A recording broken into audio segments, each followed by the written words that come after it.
4차 산업혁명 기획 15주 2차 강의를 시작하겠습니다. 오늘은 스페셜 토픽으로 AI 발전 스토리의 2부를 이야기하도록 하겠습니다. The real artificial intelligence weirdos in Canada live here, in Edmonton.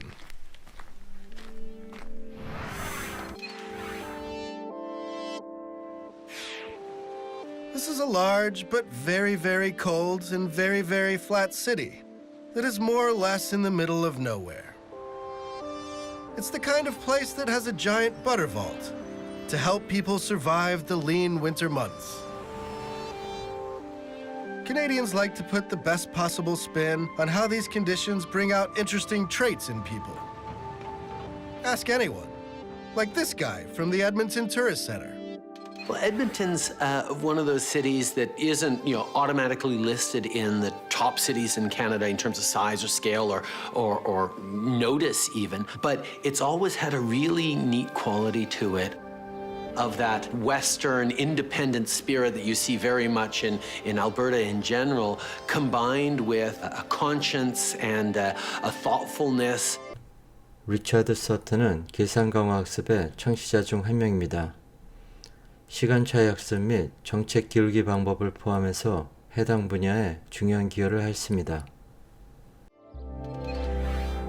Over at the University of Alberta, some of the most far-out AI research in the world is taking place. The man I'm here to see is the university's very own AI godfather, Rich Sutton. Rich is considered one of the great revolutionary thinkers in AI. You are not Canadian? I am Canadian. You are, but not by birth. No, I was born in the U.S., but now I'm just Canadian. Okay. Sutton entered the field of AI in the mid-'80s. And like Jeff Hinton and Yoshua Bengio, he was a big believer in neural networks. But Sutton has a different idea about how to further the technology. Unlike Hinton's method of feeding neural networks reams and reams of data and telling them what to do, Sutton wants them to learn more naturally, from experience, an approach called reinforcement learning. Well, reinforcement learning, it's like what animals do and what people do. You try several things. The things that work best, you keep doing those. And things that don't work out so well, you stop doing them.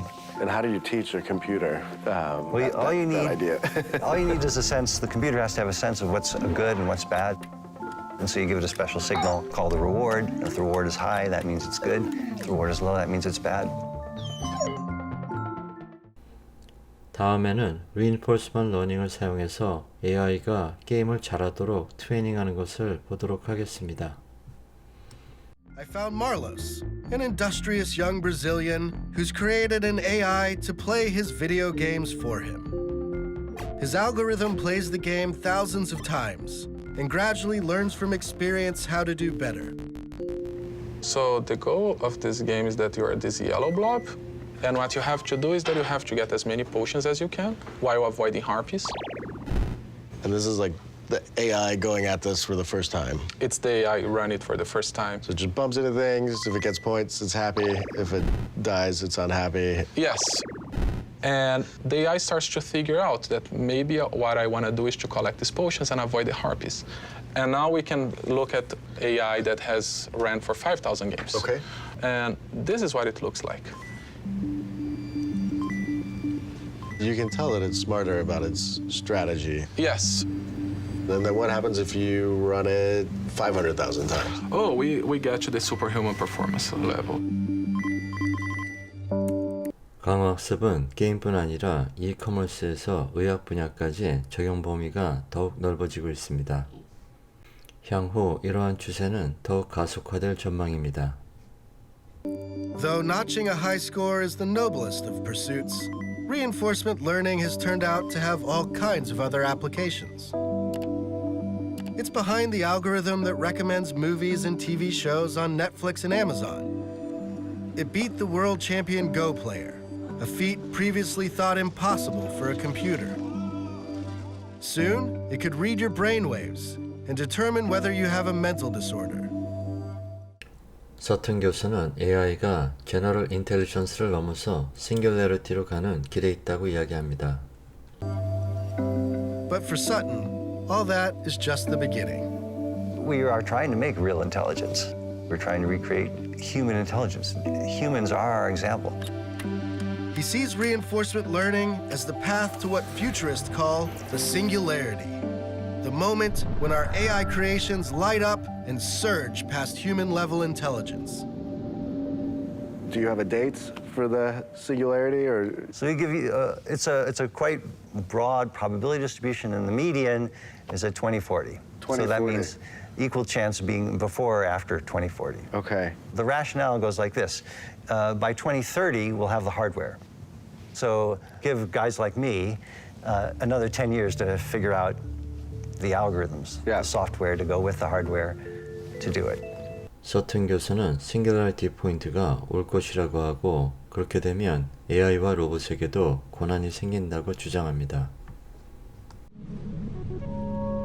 The singularity may be near, or it may be not so near. But if the inhabitants of this oddly beautiful place keep pushing the technology, they just might create something alarmingly human-like one day. For Rich Sutton, it's not a question of whether we'll get there, but whether we'll be able to accept our mechanized brethren. Our society will be challenged. You know, it's just like every time, you know, our black people, our women people, we will do the same thing with robots eventually.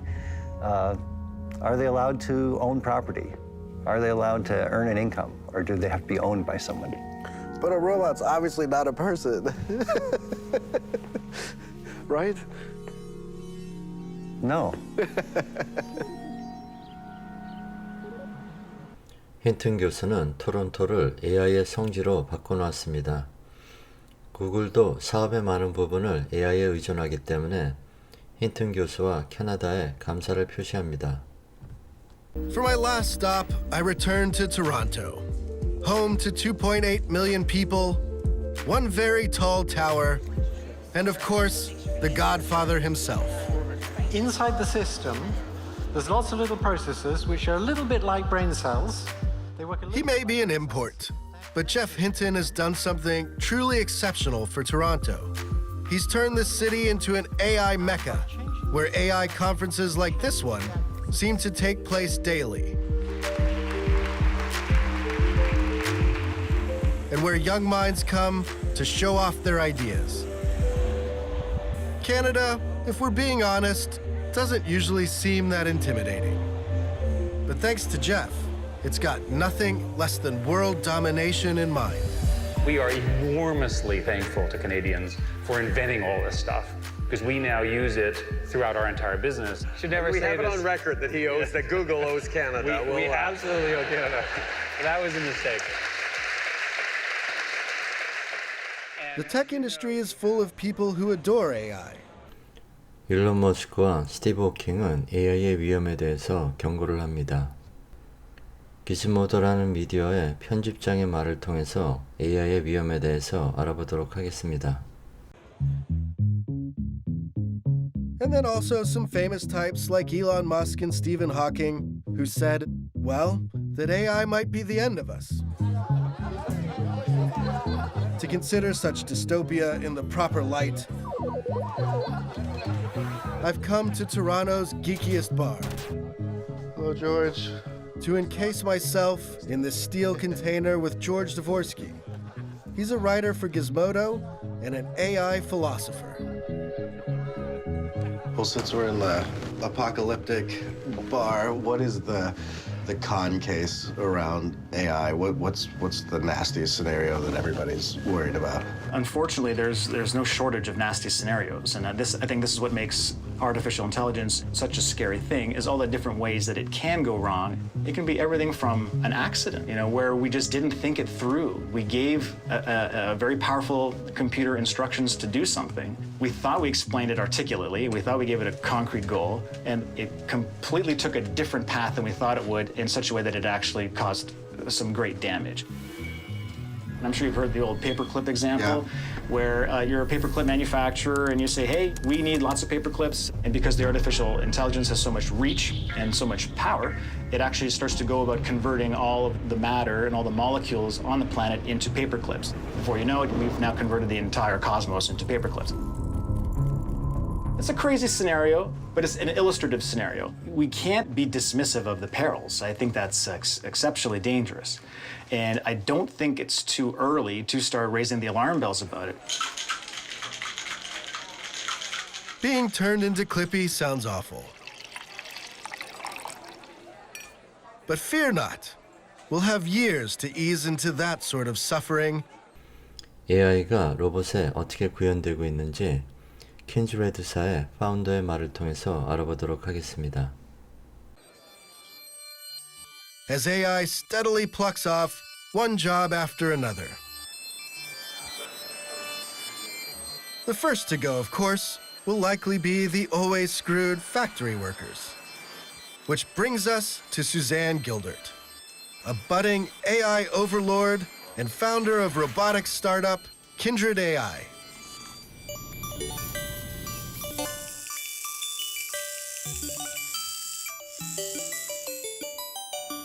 Tell me about these guys. So these are research prototypes. So they're some of the first robots we built at Kindred.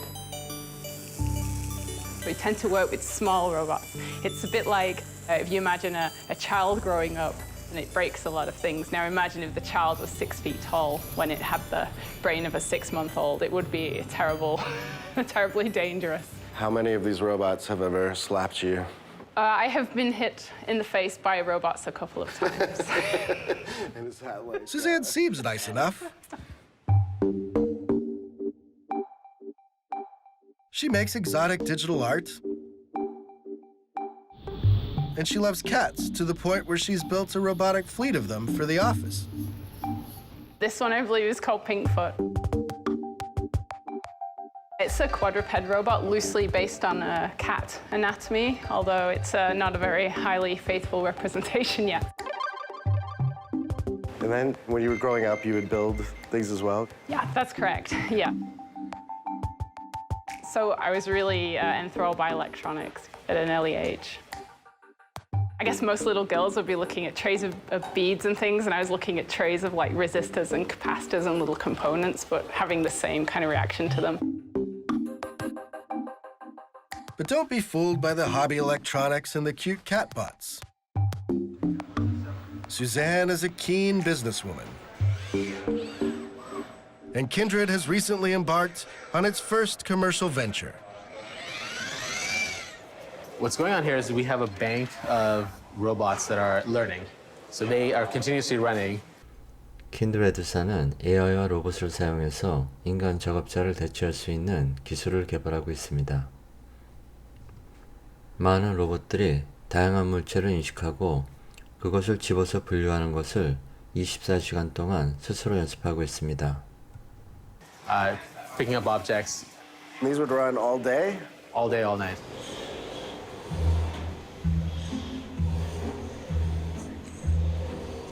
Powered by a neural network, these arms can do something that's very easy for a human, but very hard for a bot.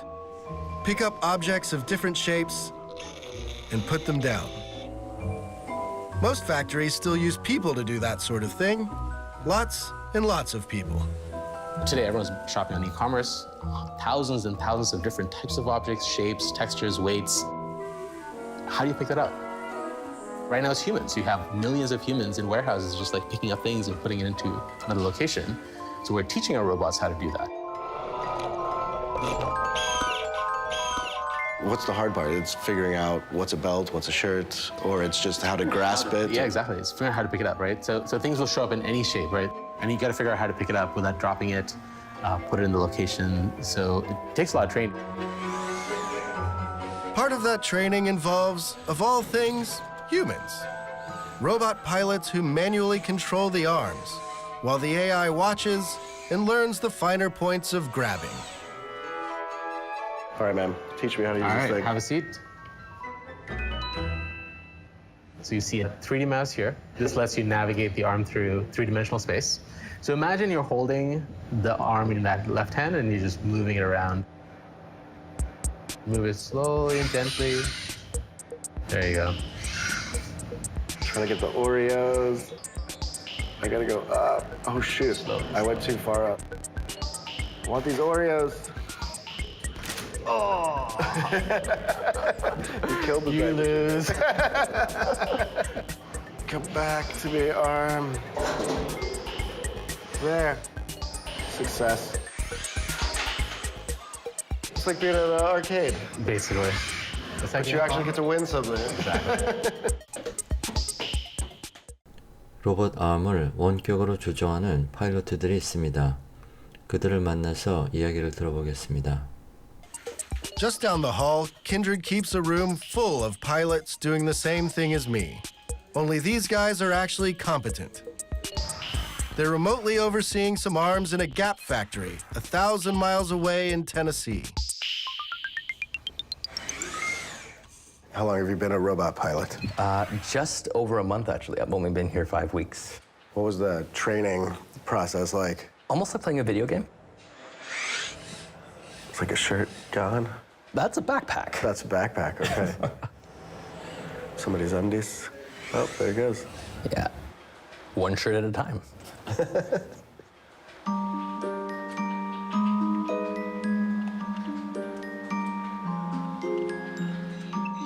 As the arms observe their human guides, they gradually learn how to do better at picking up t-shirts and shoeboxes.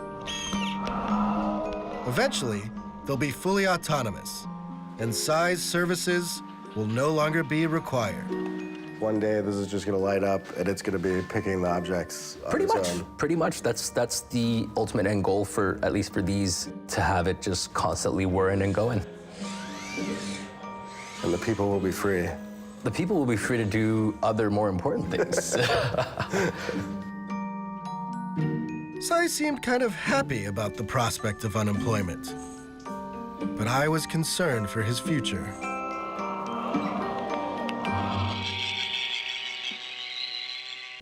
AI가 앞으로 가져올 파괴에 대해서 킨드렛 사장의 의견을 들어보겠습니다.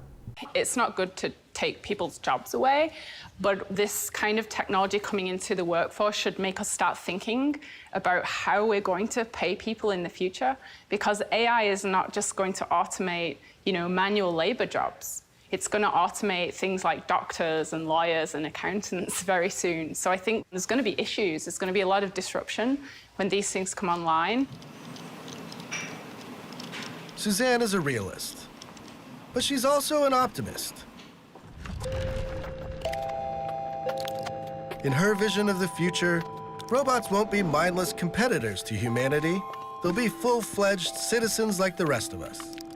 One of the crazy ideas I've seen you talk about was you've got a robot and it's working in a factory and then it's got to go, maybe it gets paid a wage and it goes to buy lithium-ion batteries to keep it going. Why would that have to happen? I mean, through having a physical body, they will have a lot of physical needs, just like we have.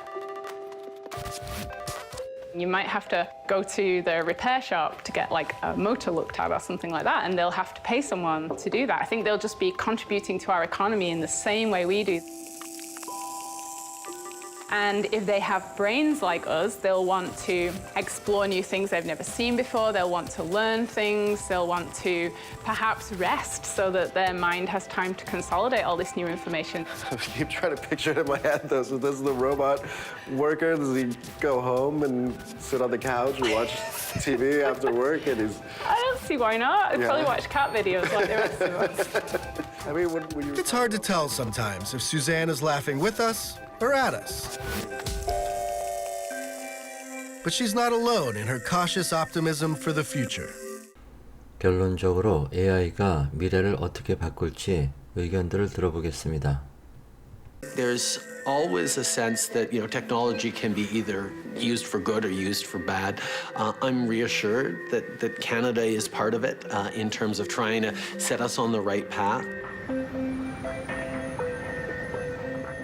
On the whole, being responsible and thoughtful about the power we're gaining by research and learning is the right trend line. And I don't think AI is automatically doomed to some dystopian outcome.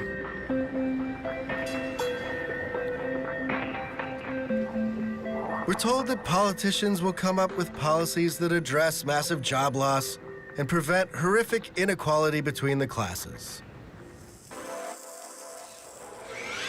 And we're told that these guys will take so long to become human-like that we need not be afraid for a while. The truth, though, is that we're turning ourselves over to the unknown here. So, you know, fingers crossed. Eventually, I think we will become the AIs. We will become the intelligent machines. We will understand how things can be smart and we can deliberately create them. So you might think of it as making a new generation, new kinds of people. Humanity is continuing to evolve, and why wouldn't enhanced people or even designed people be the next step in humanity? It's really hard to predict the future. I think there's going to be all sorts of things happen we didn't expect. But there's one thing that we can predict. This technology is going to change everything. 힌튼 교수는 AI가 모든 것을 바꿀 것이라고 이야기합니다. 과거에는 그의 말이 인정을 받지 못했지만 지금은 대부분의 사람들이 그의 의견에 동의할 것입니다. 어펜딕스입니다. 지금까지 시청하신 것으로 이번 차수의 수업이 인정됩니다. 토킹 로봇에 대한 사례를 보도록 하겠습니다. Over in the experimental wing of the university, there are co-eds hard at work, blurring the line between humans and machines. Are you human? Of course not. But that shouldn't keep us from chatting. Case in point, homegrown Edmontonian genius Corey Mathewson. Tell me about this guy a little bit, or Yeah, is this sure. it? Sure. So this is Blueberry. On Blueberry, I've deployed the improv system. So there's an artificial improv system running on Blueberry right now. Yes, that's right. Corey does improv comedy with a robot. I've been doing improv longer than I've been doing computing science. I've been doing it for 12 years, and I thought, you know, there's no more natural convergence than taking some of these state-of-the-art systems and putting them up on stage. One day we'll make it to the moon if this planet is not to be our last. It is the sky in the middle of the universe, the sun, the sun. The sky, the moon, and the universe! The sun! The sun! The sky, the moon! I keep thinking it's like a ventriloquist sort of. This is like a new age. That's a really good way to put really it, yeah. Strange twist on it. The piece that's different is that I don't know what it will say. Anything that comes from the system, it's generating live in the moment. Blueberry, I created you. I downloaded a voice into your brain so that you could perform in front of these people. But I do not know what I'm going to say. I don't know what you're going to say either. To give Blueberry the power of surreal Canadian improv, Corey made use of some tech that should be familiar by now: a neural network. Step 1. He feeds the network the dialogue from a bunch of movies. 102,000 movies to be exact. All the movies, every movie for 100 years. And that's just so it can learn language, see how somebody responds to somebody else. That's exactly right. Yeah, it builds kind of a language model. Step 2. He uses reinforcement learning to train the network, rewarding it when it makes sense and punishing it when it spits out gibberish. Time to put this wannabe kid in the hall to the test. There we go. Start improvising. Okay, campers, we're gonna get ready for a real baseball game. Grab your gloves and grab your baseball bats and let's get out there. Especially you, Franklin.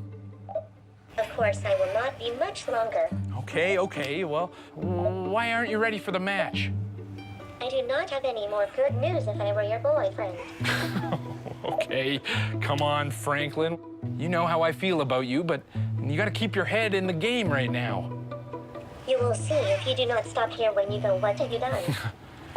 He's threatening you. I know. I'll teach you what the character of your team is going to do to you. Oh, Jesus, put down the bat, Franklin. What are you doing?